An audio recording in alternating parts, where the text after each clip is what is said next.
sa buhay na hindi kayang bilhin ng pera. Una, kabutihang asal. Lagi naman at the end of the day, pagiging mabuting tao pa rin ang dapat mangibabaw. Pagiging mabait pa rin na kahit saan ang dapat mangibabaw. Ang kagandahang asal pa rin ang kailangan ng tao at ng mundo ngayon para mas mapabuti ang lahat. Pangalawa, respeto. Hindi mo kahit kailan kayang bilhin ang respeto.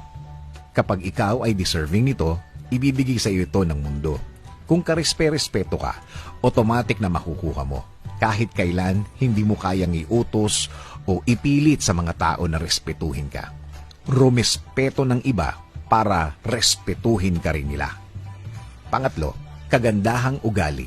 Ang bagay na ito ay dapat ginagawa mo. Hindi yung kung ano ang ginagawa sa iyo, yun din ang gagawin mo sa kanila. Maging mabuting tao pa rin sa lahat ng panahon. Dahil ang pagiging mabuting tao ay tama at mabuti ang kinalalagyan. At masasamang tao lang ang ayaw sa magandang ugali. Pang-apat, common sense. Alam na this. Dapat alam mo na yan. Nag-iisip ka ba? Kapag ang mga linyang ito ang narinig mo, sana may turuan o magsishare ng isang magandang bagay para ang bawat isa ay matutunan. Pero minsan, hindi lagi. May mga bagay na dapat alam mo.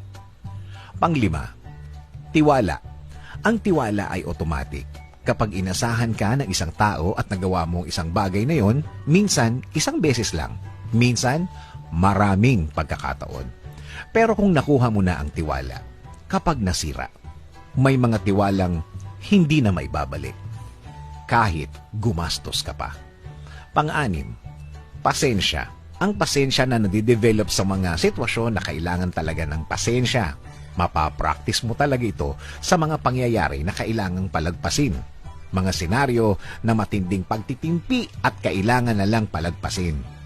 Kapag meron ka nito, imaginein mo na lang ang mga malalampasan mong gulo. Pang-pito, pagkadesente. Minsan ang tawag nila dyan, class.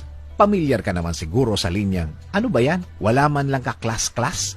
Pinatulan mo yan? Yun na. Wala ng ibang explanation. Pangwalo, pag-ibig.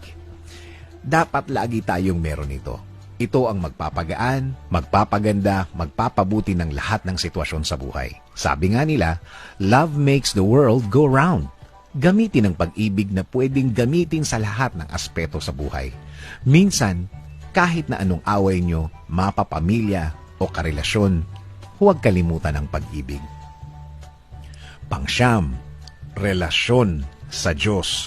Ito ang nasa huli at pinaka-importante. Laging gawing malinaw ang pakikipag-usap sa Kanya.